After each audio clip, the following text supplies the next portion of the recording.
Dentro de los diferentes panteones religiosos actuales, el caso de la Virgen María es una excepción. Sin tener ningún papel relevante en los hechos que se relatan en el Nuevo Testamento, salvo, claro está, el de ser la madre de Jesús, en el orbe católico se ha convertido en un personaje central, desplazando incluso, sobre todo a nivel popular, a las demás figuras religiosas a un plano secundario.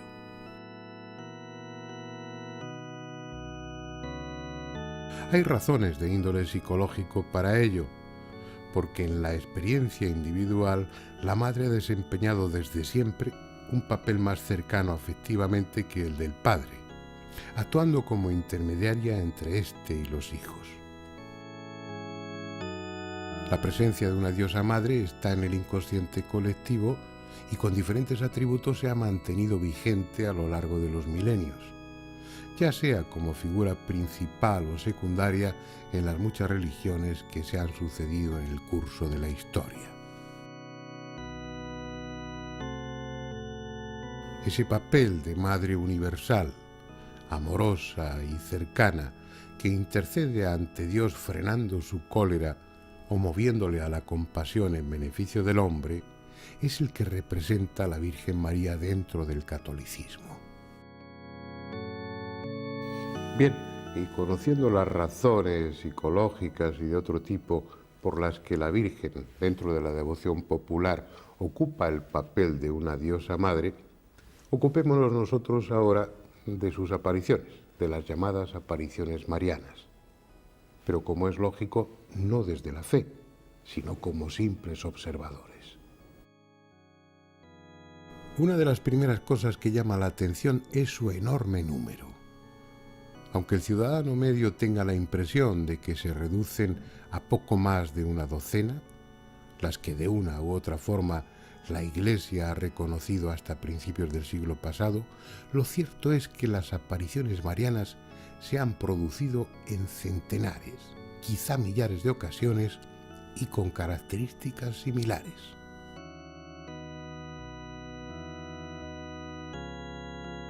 En un lugar despoblado, con frecuencia sobre un árbol o un arbusto y cerca de una pequeña corriente de agua, una figura luminosa, al principio no muy definida, se aparece a los ojos de una o de varias personas, por lo general sencillas y de escasa cultura, casi habitualmente niños.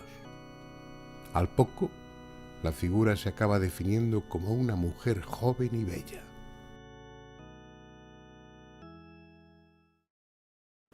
Las más de las veces la aparición no dice en un primer momento ser la Virgen. Son quienes la han visto los que la identifican como tal, o las gentes del pueblo, que al escuchar el relato de los testigos sugieren que no puede tratarse de otra que de la Virgen.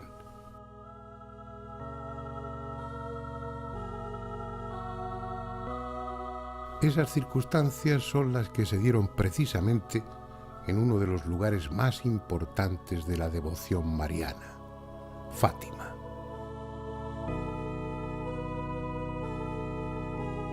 Aunque la fecha oficial de la primera aparición es el 13 de mayo de 1917, en realidad durante los 2 años anteriores, Lucía y sus primos, Jacinta y Francisco, ya habían visto en 5 ocasiones a un ser que describieron como muy bello. Un joven que se presentaba dentro de una luz blanquecina o de una nube semitransparente y que en ningún momento manifestó ser un ángel o un enviado del cielo. Sin embargo, en la mayoría de los textos que recogen los hechos acaecidos en esa localidad portuguesa, figura como el ángel de la paz, el ángel de Portugal o el ángel de la guarda. Ni siquiera en la célebre aparición del 13 de mayo de 1917, la primera en que presuntamente se presentó la Virgen, la figura dijo en ningún momento quién era. Es más, la descripción que entonces hicieron los niños y que consta en el archivo parroquial de la época, poco o nada tiene que ver con la imagen que los fieles veneran en Fátima, ni con cualquier imagen convencional de la Virgen. Lo que en su día describieron los tres niños era una mujer muy joven, entre 12 y 15 años, envuelta en una luz cegadora. Tenía el cabello y las orejas cubiertas por algo. A la altura del cuello, dos especies de aros. Más o menos en la cintura sujetaba una esfera luminosa. Medía muy poca estatura, alrededor de 1,10 m. Tenía un vestido ajustado y se cubría con lo que parecía un manto, pero ambas prendas estaban recorridas por cordoncillos dorados que formaban cuadros. Además, hablaba sin mover los labios y se deslizaba sin mover las piernas. En las semanas siguientes la descripción fue ajustándose a la idea que los fieles tienen de la Virgen a través de los millares de cuadros, tallas y esculturas que los artistas han creado a lo largo de los siglos y que con toda seguridad nada tienen que ver con el auténtico aspecto de la Madre de Jesús. Son idealizaciones en las que se intentan plasmar conceptos como los de pureza, belleza, maternidad, imágenes que en el fervor popular han sustituido en muchos casos a aquello que están representando, convirtiéndose la imagen misma en el objeto de la devoción. Lo curioso es que no pocas veces la aparición se presta a ese juego, presentándose bajo una advocación determinada. Esta es la finca de Prado Nuevo, cerca de El Escorial. Desde hace 20 años es un lugar más del culto a María, aunque, como en la mayoría de los casos, la iglesia institucional se mantiene al margen. Eso no impide que miles de católicos, incluidos sacerdotes, acudan aquí periódicamente. Fue el 14 de junio de 1981 cuando se produjo la primera aparición ante Luz Amparo. Una aparición cuyo mensaje no pudo ser más explícito. Se identificó y expresó su deseo. No dijo simplemente soy la Virgen, especificó que era la Virgen Dolorosa. Textualmente, ese primer mensaje fue: soy la Virgen Dolorosa. Quiero que se construya en este lugar una capilla en honor a mi nombre. Que se venga a meditar de cualquier parte del mundo la pasión de mi hijo, que está completamente olvidada.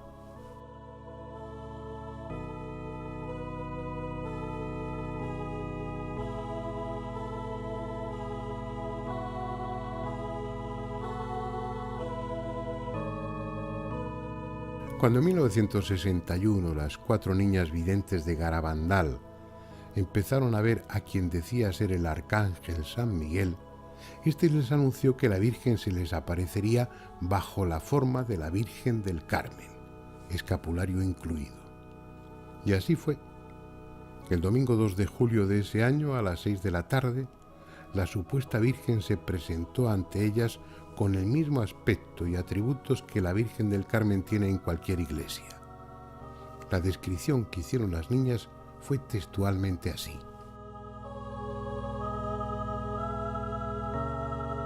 Viene con un vestido blanco, el manto azul, la corona de estrellas doradas, las manos estiradas, con un escapulario marrón, salvo cuando lleva al niño en brazos, el pelo largo, castaño oscuro con raya en medio, la cara alargada, con nariz muy fina, la boca muy bonita, con labios un poco gruesos.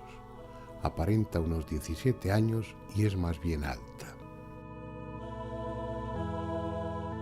Sin restarle un ápice de belleza interior, la imagen de María, la Madre de Jesús, se debió corresponder con la de una mujer de rasgos semíticos, con la piel curtida por el clima seco de Palestina, probablemente de aspecto vulgar, y que cuando murió su hijo tenía alrededor de 50 años, lo que en aquel tiempo, y en una mujer del pueblo, implicaba un aspecto muy distinto y desde luego mucho menos favorecido que el que le han venido dando los artistas cuando la representan en los momentos de la Pasión de Jesús.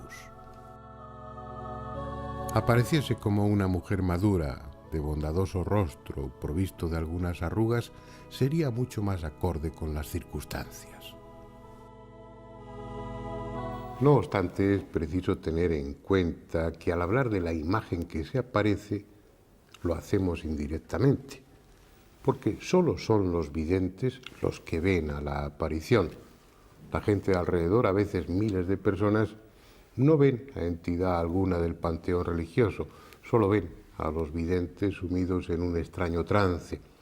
Y si hay diálogo entre ellos y la entidad que se aparece, solo escuchan a los videntes y no lo que esa entidad dice. Pero siempre hay excepciones, como en Prado Nuevo, en el Escorial. Allí, al modo clásico de la mediunidad parlante del espiritismo, son las entidades las que con voz cavernosa y entrecortada se expresan a través de la vidente. ¿Cuántas veces te he dicho que el discípulo no es más que el maestro?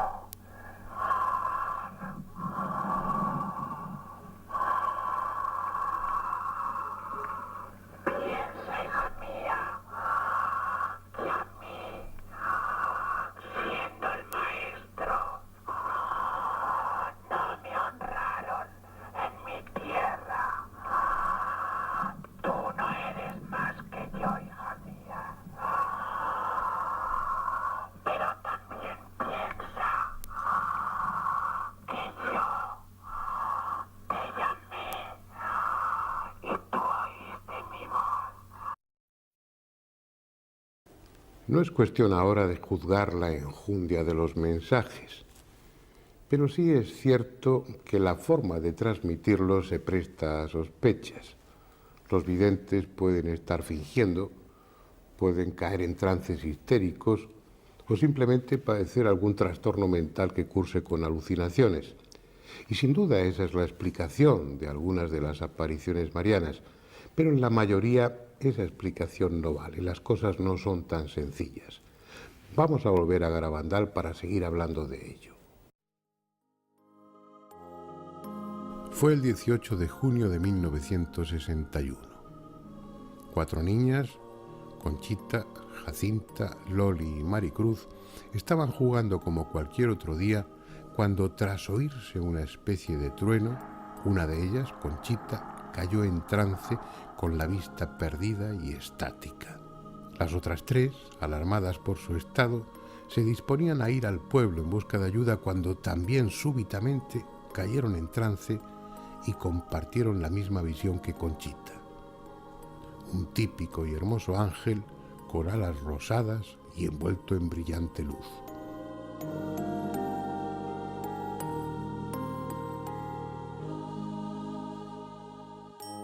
El suceso se repitió varias veces en los días siguientes. Las 4 niñas se sumían al mismo tiempo en ese estado y veían al ángel, que no les decía nada, hasta que finalmente se identificó como San Miguel Arcángel y les dijo que al día siguiente verían a la Virgen. Y en efecto, el 2 de julio las 4 niñas cayeron en ese trance estático, como siempre simultáneamente, y vieron a la Virgen ataviada, como ya se ha dicho, según la advocación de la Virgen del Carmen, y flanqueada por 2 ángeles.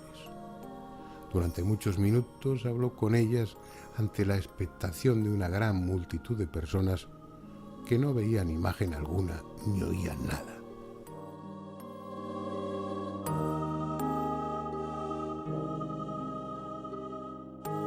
Lo que en aquellos momentos sucedía estaba reservado exclusivamente para las niñas, para las videntes. Lo mismo que en Fátima, en el Escorial, en Lourdes o cualquier otro lugar de apariciones, los asistentes, a veces por millares, eran simples comparsas.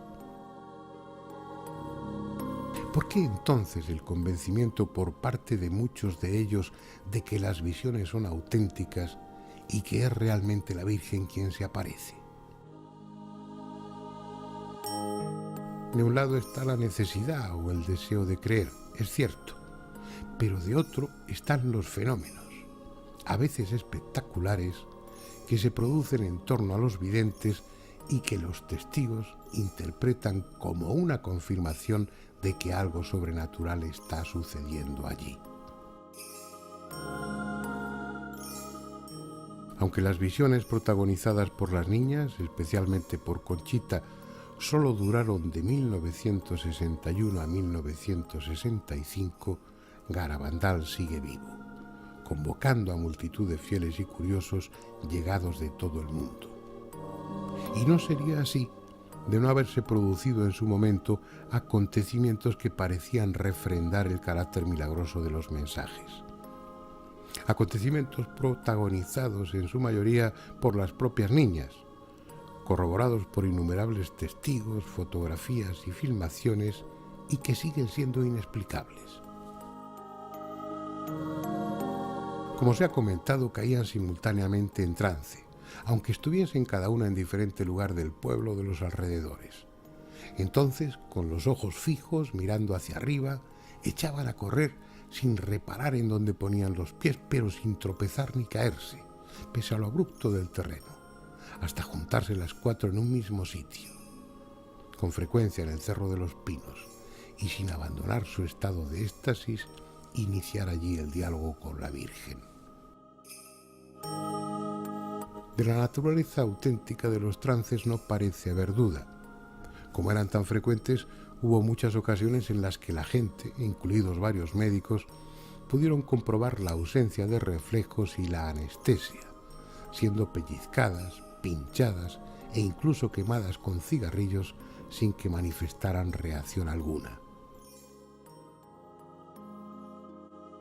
Esos desplazamientos en trance, a veces auténticas carreras, se producían también durante la noche y con frecuencia yendo hacia atrás, de espaldas al sentido de su marcha, sin un tropiezo, sin un titubeo, como si una mano invisible las guiase. Cuando estaban en ese estado, su peso aumentaba extraordinariamente, como si estuvieran pegadas al suelo, mientras que en otras ocasiones levitaban varios centímetros, según comprobaron más de una vez los testigos cercanos. Por lo que cuentan quienes presenciaron los hechos, parece indudable que en ese estado de trance las jóvenes videntes daban muestras de grandes capacidades paranormales o eran realmente un medio por el que la invisible entidad, fuese la Virgen o quien fuese, se manifestaba. Entre esas capacidades, suyas o prestadas, estaba la de dar mensajes personales a algunos de los presentes. Mensajes directos, concretos, sobre problemas o situaciones íntimas que esas personas sabían y que los demás ignoraban. Muchos de los que aún acuden a Garabandal y rezan solitarios o en grupo, lo hacen porque en su día, a través de las niñas, la Virgen les dijo algo que les tocó en lo más profundo. Y otros estasis que tuve, que es el que mejor para mí, uno de los estasis de Conchita de su casa, para mí ese no se me olvidará, porque tocante a la religión, según que empiezo a hablar de ese mensaje, de ese estasis, ya se me pone hasta el cuerpo de carne de gallina. Fue de su casa, tuvo un estasis, éramos 20 o 30 personas o más, claro, son muchos años, y ya son los años que tengo, que algunas cosas no me acuerdo, pues me dio al crucifijo a besar a mí, que ahí en algunas fotos sale, y al besar el crucifijo, eso no lo he dicho, ni lo digo, lo que pensé, es una cosa para mí divina. Entonces, ella después del estasis me llama, Clinio, ser feliz, que no, me emociono hablando, ¿entiendes? Son las cosas que las tengo yo solo. Y eso no se me borrará jamás de la vida. Lo que me dijo esa niña, que se lo había dicho la Virgen. Perdonen ustedes, pero de eso me emociono. Y entre tantos fenómenos, uno siempre espectacular y que se da con muchísima frecuencia en los lugares de apariciones marianas, la llamada comunión mística, es decir, la formación de una hostia sobre la lengua del vidente. Algo que también sucedió en Garabandal y que protagonizó Conchita, la principal de las videntes, el 18 de julio de 1962. Aunque los escépticos tratan de justificarlo como un simple acto de prestidigitación, lo cierto es que hay millares de testigos que afirman lo contrario. Y en cualquier caso, es un fenómeno más dentro de un contexto en el que abunda lo extraordinario. Por la misma época en que se producían los acontecimientos de Garabandal, otra pequeña localidad de la península, Ladeira do Pinheiro, en Portugal, era también escenario de comuniones místicas y de todo tipo de prodigios. La protagonista indiscutible de aquellos hechos, que comenzaron en 1960, es María de la Concepción Méndez Horta, hoy una anciana que tiene tras de sí una larga y azarosa historia.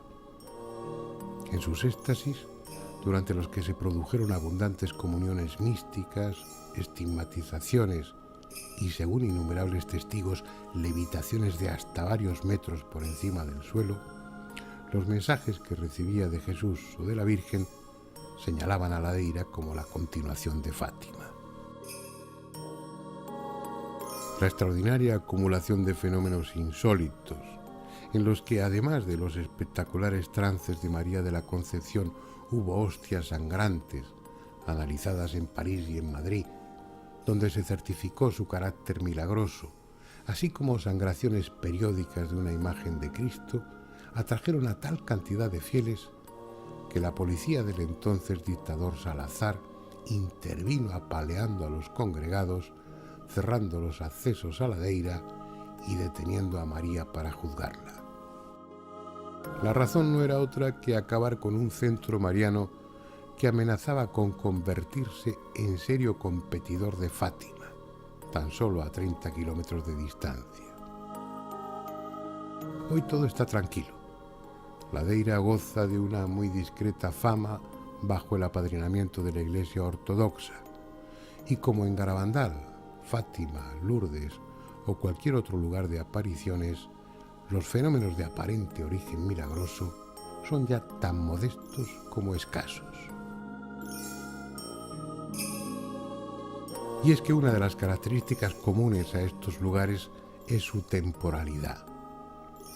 Durante un tiempo que va de unos pocos días a varios años, las entidades responsables, sean Jesús, la Virgen o quienes se hacen pasar por ellos, se manifiestan con prodigalidad para luego irse por donde habían venido.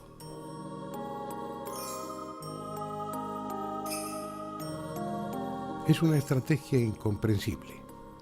Aparentemente las apariciones marianas tienen como objeto divulgar mensajes trascendentes para la humanidad. Mensajes que en su mayoría incluyen peticiones tan poco maduras espiritualmente como la de que allí se construya una iglesia o rezar el rosario para que el mundo entre en razón. Peticiones muy del gusto de los católicos más conservadores, pero a todas luces incongruentes con el propósito de salvar de su destrucción a los habitantes de este planeta. Porque entre amenazas, ese suele ser el contenido principal de los mensajes, tanto en Fátima como en el Escorial o en Garabandal, por citar los ejemplos que estamos utilizando en este documental. Antes la copa se estaba llenando, ahora está rebosando. Debemos evitar la ira de Dios con nuestros esfuerzos. Yo, vuestra madre, por intercesión del arcángel San Miguel, os quiero decir que estáis en los últimos avisos. Son fragmentos de uno de los mensajes dados en Garabandal. Mensajes agoreros, siniestros y, si se me permite, tan reaccionarios como inútiles, porque la inmensa mayoría de esa humanidad que ha de ser salvada ni se ha enterado de ellos ni se va a enterar. Y eso sin contar con la absurda y novelesca actitud de las apariciones, confiando mensajes secretos a sus videntes, casi siempre relacionados con señales que anuncian el fin del mundo y que a la postre son tan falsos como los que han recibido los mormones o los testigos de Jehová.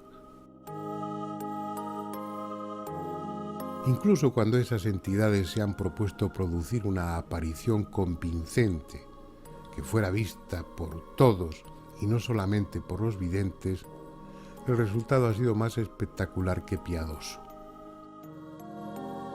Fue en abril de 1968 en El Cairo, sobre el tejado de la iglesia copta de Santa María del Zeitún. Durante muchos días y a horas determinadas, millares de personas contemplaron cómo a partir de una luminosidad inicialmente informe se iba configurando una imagen radiante, con una gran aureola en torno a la cabeza que evolucionaba alrededor de la cúpula acompañada de palomas, algunas reales y otras claramente falsas, de tamaño desproporcionado y que volaban sin mover las alas. Una aparición con todos los requisitos para convencer a creyentes y a no creyentes. Sin embargo, ¿cuántos de ustedes habían oído hablar de ella? Y es que junto a sus grandes poderes, esas entidades responsables de las apariciones tienen una gran limitación.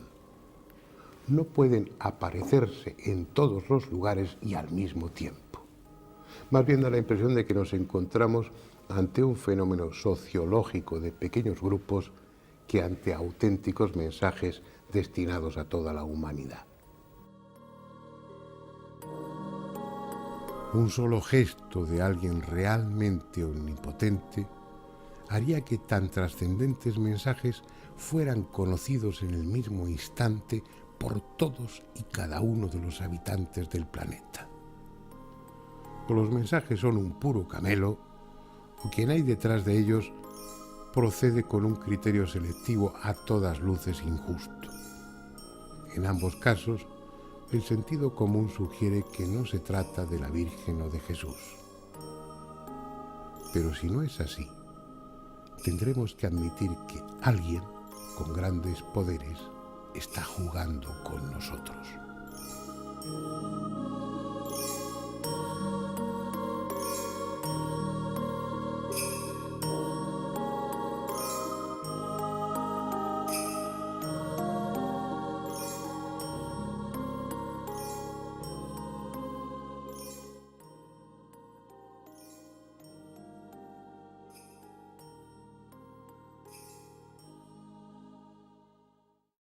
Recibía de Jesús o de la Virgen, señalaban a Ladeira como la continuación de Fátima.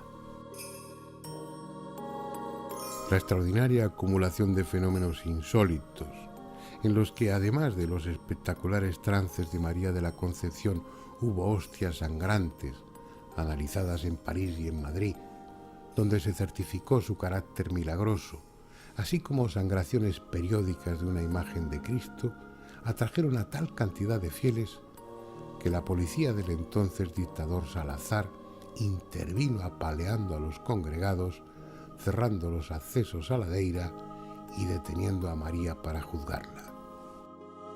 La razón no era otra que acabar con un centro mariano que amenazaba con convertirse en serio competidor de Fátima, tan solo a 30 kilómetros de distancia.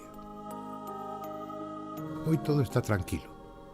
Ladeira goza de una muy discreta fama bajo el apadrinamiento de la Iglesia Ortodoxa, y como en Garabandal, Fátima, Lourdes o cualquier otro lugar de apariciones, los fenómenos de aparente origen milagroso son ya tan modestos como escasos.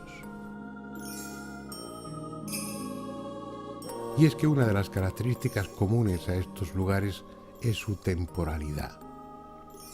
Durante un tiempo que va de unos pocos días a varios años, las entidades responsables, sean Jesús, la Virgen o quienes se hacen pasar por ellos, se manifiestan con prodigalidad para luego irse por donde habían venido.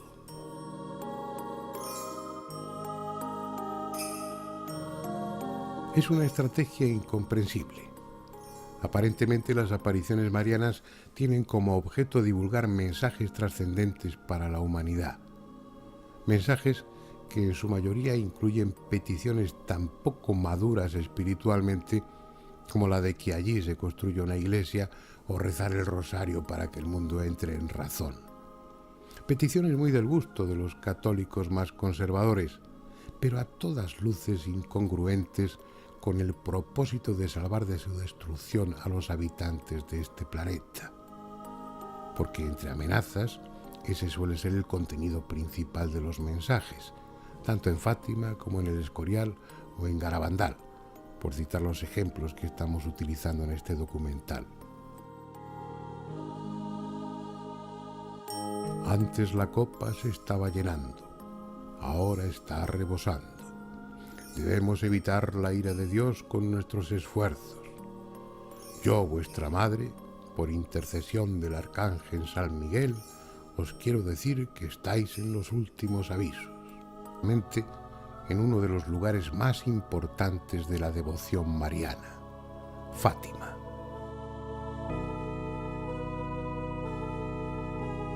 Aunque la fecha oficial de la primera aparición es el 13 de mayo de 1917, en realidad durante los 2 años anteriores, Lucía y sus primos, Jacinta y Francisco, ya habían visto en 5 ocasiones a un ser que describieron como muy bello. Un joven que se presentaba dentro de una luz blanquecina o de una nube semitransparente y que en ningún momento manifestó ser un ángel o un enviado del cielo. Sin embargo, en la mayoría de los textos que recogen los hechos acaecidos en esa localidad portuguesa, figura como el ángel de la paz, el ángel de Portugal o el ángel de la guarda. Ni siquiera en la célebre aparición del 13 de mayo de 1917, la primera en que presuntamente se presentó a la Virgen, la figura dijo en ningún momento quién era. Es más, la descripción que entonces hicieron los niños y que consta en el archivo parroquial de la época, poco o nada tiene que ver con la imagen que los fieles veneran en Fátima, ni con cualquier imagen convencional de la Virgen. Lo que en su día describieron los 3 niños era una mujer muy joven, entre 12 y 15 años, envuelta en una luz cegadora. Tenía el cabello y las orejas cubiertas por algo. A la altura del cuello, 2 especies de aros. Más o menos en la cintura sujetaba una esfera luminosa. Medía muy poca estatura, alrededor de 1,10 m. Tenía un vestido ajustado y se cubría con lo que parecía un manto, pero ambas prendas estaban recorridas por cordoncillos dorados que formaban cuadros. Además, hablaba sin mover los labios y se deslizaba sin mover las piernas.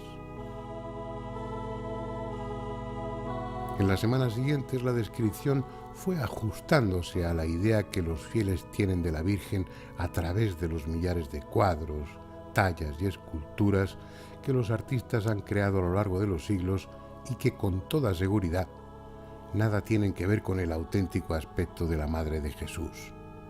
Son idealizaciones en las que se intentan plasmar conceptos como los de pureza, belleza, maternidad, imágenes que en el fervor popular han sustituido en muchos casos a aquello que están representando Virgen.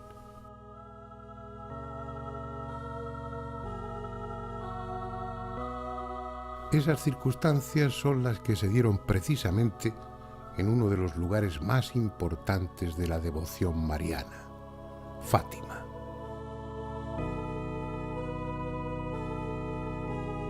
Aunque la fecha oficial de la primera aparición es el 13 de mayo de 1917, en realidad durante los 2 años anteriores, Lucía y sus primos, Jacinta y Francisco, ya habían visto en 5 ocasiones a un ser que describieron como muy bello.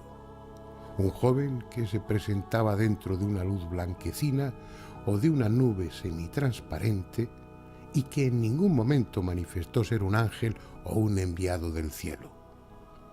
Sin embargo, en la mayoría de los textos que recogen los hechos acaecidos en esa localidad portuguesa, figura como el ángel de la paz, el ángel de Portugal o el ángel de la guarda. Ni siquiera en la célebre aparición del 13 de mayo de 1917, la primera en que presuntamente se presentó a la Virgen, la figura dijo en ningún momento quién era. Es más, la descripción que entonces hicieron los niños y que consta en el archivo parroquial de la época, poco o nada tiene que ver con la imagen que los fieles veneran en Fátima, ni con cualquier imagen convencional de la Virgen. Lo que en su día describieron los tres niños era una mujer muy joven, entre 12 y 15 años, envuelta en una luz cegadora. Tenía el cabello y las orejas cubiertas por algo. A la altura del cuello, dos especies de aros. Más o menos en la cintura sujetaba una esfera luminosa. Medía muy poca estatura, alrededor de 1,10 m. Tenía un vestido ajustado y se cubría con lo que parecía un manto, pero ambas prendas estaban recorridas por cordoncillos dorados que formaban cuadros. Además, hablaba sin mover los labios y se deslizaba sin mover las piernas. En las semanas siguientes la descripción fue ajustándose a la idea que los fieles tienen de la Virgen a través de los millares de cuadros, tallas y esculturas que los artistas han creado a lo largo de los siglos y que con toda seguridad nada tienen que ver con el auténtico aspecto de la Madre de Jesús. Son idealizaciones en las que se intentan plasmar conceptos como está rebosando. Debemos evitar la ira de Dios con nuestros esfuerzos. Yo, vuestra madre, por intercesión del arcángel San Miguel, os quiero decir que estáis en los últimos avisos. Son fragmentos de uno de los mensajes dados en Garabandal, mensajes agoreros, siniestros y, si se me permite, tan reaccionarios como inútiles, porque la inmensa mayoría de esa humanidad que ha de ser salvada ni se ha enterado de ellos ni se va a enterar. Y eso sin contar con la absurda y novelesca actitud de las apariciones, confiando mensajes secretos a sus videntes, casi siempre relacionados con señales que anuncian el fin del mundo y que a la postre son tan falsos como los que han recibido los mormones o los testigos de Jehová. Incluso cuando esas entidades se han propuesto producir una aparición convincente que fuera vista por todos y no solamente por los videntes, el resultado ha sido más espectacular que piadoso. Fue en abril de 1968 en El Cairo, sobre el tejado de la iglesia copta de Santa María del Zeitún. Durante muchos días y a horas determinadas, millares de personas contemplaron cómo a partir de una luminosidad inicialmente informe se iba configurando una imagen radiante, con una gran aureola en torno a la cabeza que evolucionaba alrededor de la cúpula acompañada de palomas, algunas reales y otras claramente falsas, de tamaño desproporcionado y que volaban sin mover las alas. Una aparición con todos los requisitos para convencer a creyentes y a no creyentes. Sin embargo, ¿cuántos de ustedes habían oído hablar de ella? Y es que junto a sus grandes poderes, esas entidades responsables de las apariciones tienen una gran limitación. No pueden aparecerse en todos los lugares y al mismo tiempo.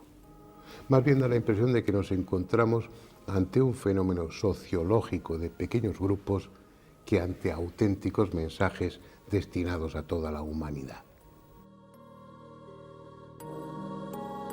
Un solo gesto de alguien realmente omnipotente haría que tan trascendentes mensajes fueran conocidos en el mismo instante por todos y cada uno de los habitantes del planeta. O los mensajes son un puro camelo, o quien hay detrás de ellos procede con un criterio selectivo a todas luces injusto. Su estado se disponían a ir al pueblo en busca de ayuda cuando también súbitamente cayeron en trance y compartieron la misma visión que Conchita. un típico y hermoso ángel con alas rosadas y envuelto en brillante luz.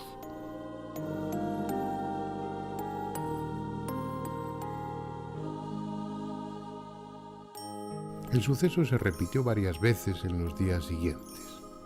Las 4 niñas se sumían al mismo tiempo en ese estado y veían al ángel, que no les decía nada, hasta que finalmente se identificó como San Miguel Arcángel y les dijo que al día siguiente verían a la Virgen. Y en efecto, el 2 de julio las 4 niñas cayeron en ese trance estático, como siempre simultáneamente, y vieron a la Virgen ataviada como ya se ha dicho, según la advocación de la Virgen del Carmen, y flanqueada por 2 ángeles. Durante muchos minutos habló con ellas ante la expectación de una gran multitud de personas que no veían imagen alguna ni oían nada.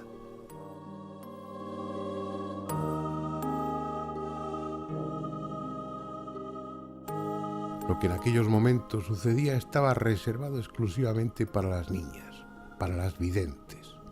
Lo mismo que en Fátima, en el Escorial, en Lourdes o cualquier otro lugar de apariciones, los asistentes, a veces por millares, eran simples comparsas. ¿Por qué entonces el convencimiento por parte de muchos de ellos de que las visiones son auténticas y que es realmente la Virgen quien se aparece? De un lado está la necesidad o el deseo de creer, es cierto, pero de otro están los fenómenos, a veces espectaculares, que se producen en torno a los videntes y que los testigos interpretan como una confirmación de que algo sobrenatural está sucediendo allí.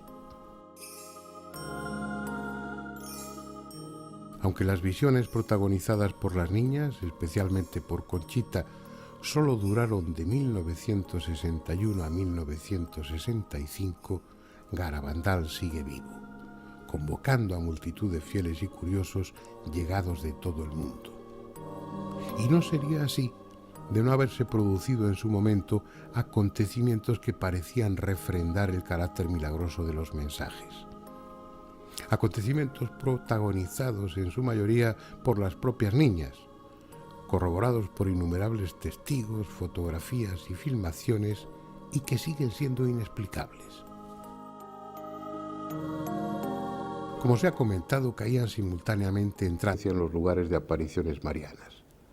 La llamada comunión mística, es decir, la formación de una hostia sobre la lengua del vidente. Algo que también sucedió en Garabandal y que protagonizó Conchita, la principal de las videntes, el 18 de julio de 1962. Aunque los escépticos tratan de justificarlo como un simple acto de prestidigitación, lo cierto es que hay millares de testigos que afirman lo contrario. Y en cualquier caso, es un fenómeno más dentro de un contexto en el que abunda lo extraordinario. Por la misma época en que se producían los acontecimientos de Garabandal, otra pequeña localidad de la península, Ladeira do Piñeiro, en Portugal, era también escenario de comuniones místicas y de todo tipo de prodigios. La protagonista indiscutible de aquellos hechos, que comenzaron en 1960, es María de la Concepción Méndez Horta, hoy una anciana que tiene tras de sí una larga y azarosa historia. En sus éxtasis, durante los que se produjeron abundantes comuniones místicas, estigmatizaciones y, según innumerables testigos, levitaciones de hasta varios metros por encima del suelo, los mensajes que recibía de Jesús o de la Virgen señalaban a Ladeira como la continuación de Fátima. La extraordinaria acumulación de fenómenos insólitos, en los que además de los espectaculares trances de María de la Concepción hubo hostias sangrantes, analizadas en París y en Madrid, donde se certificó su carácter milagroso, así como sangraciones periódicas de una imagen de Cristo, atrajeron a tal cantidad de fieles que la policía del entonces dictador Salazar intervino apaleando a los congregados, cerrando los accesos a Ladeira y deteniendo a María para juzgarla. La razón no era otra que acabar con un centro mariano que amenazaba con convertirse en serio competidor de Fátima, tan solo a 30 kilómetros de distancia. Hoy todo está tranquilo. La Deira goza de una muy discreta fama bajo el apadrinamiento de la Iglesia Ortodoxa, y como en Garabandal, Fátima, Lourdes o cualquier otro lugar de apariciones, los fenómenos de aparente origen milagroso son ya tan modestos como escasos. Y es que una de las características comunes a estos lugares es su temporalidad. Durante un tiempo, que va de unos pocos días a varios años, las entidades responsables extraordinariamente, como si estuvieran pegadas al suelo, mientras que en otras ocasiones levitaban varios centímetros, según comprobaron más de una vez los testigos cercanos. Por lo que cuentan quienes presenciaron los hechos, parece indudable que en ese estado de trance las jóvenes videntes daban muestras de grandes capacidades paranormales o eran realmente un medio por el que la invisible entidad, fuese la Virgen o quien fuese, se manifestaba. Entre esas capacidades, suyas o prestadas, estaba la de dar mensajes personales a algunos de los presentes. Mensajes directos, concretos, sobre problemas o situaciones íntimas que esas personas sabían y que los demás ignoraban. Muchos de los que aún acuden a Garabandal y rezan solitarios o en grupo, lo hacen porque en su día, a través de las niñas, la Virgen les dijo algo que les tocó en lo más profundo. Y otros estasis que tuve, que es el que mejor para mí, uno de los estasis de Conchita de su casa, para mí ese no se me olvidará, porque tocante a la religión, según que empiezo a hablar de ese mensaje, de ese estasis, ya se me pone hasta el cuerpo de carne de gallina. Fue de su casa. Tuvo un estasis. Éramos 20 o 30 personas o más. Claro, son muchos años, y ya son los años que tengo, que algunas cosas no me acuerdo. Pues me dio al crucifijo a besar a mí, que ahí en algunas fotos sale. Y al besar el crucifijo, eso no lo he dicho, ni lo digo, lo que pensé. Es una cosa para mí divina. Entonces, ella después del estasis me llama, Clinio, ser feliz, que no, me emociono hablando, ¿entiendes? Son las cosas que las tengo yo solo. Y eso no se me borrará jamás de la vida. Lo que me dijo esa niña, que se lo había dicho la Virgen. Perdonen ustedes, pero de eso me emociono. Y entre tantos fenómenos, uno siempre espectacular y que se da con muchísima frecuencia en los lugares de apariciones marianas, la llamada comunión mística, es decir, la formación de una hostia sobre la lengua del vidente, algo que también sucedió en Garabandal y que protagonizó Conchita, la principal de las videntes, el 18 de julio de 1962. Aunque los escépticos tratan de justificarlo como un simple acto de prestidigitación, lo cierto es que hay millares de testigos que afirman lo contrario. Y en cualquier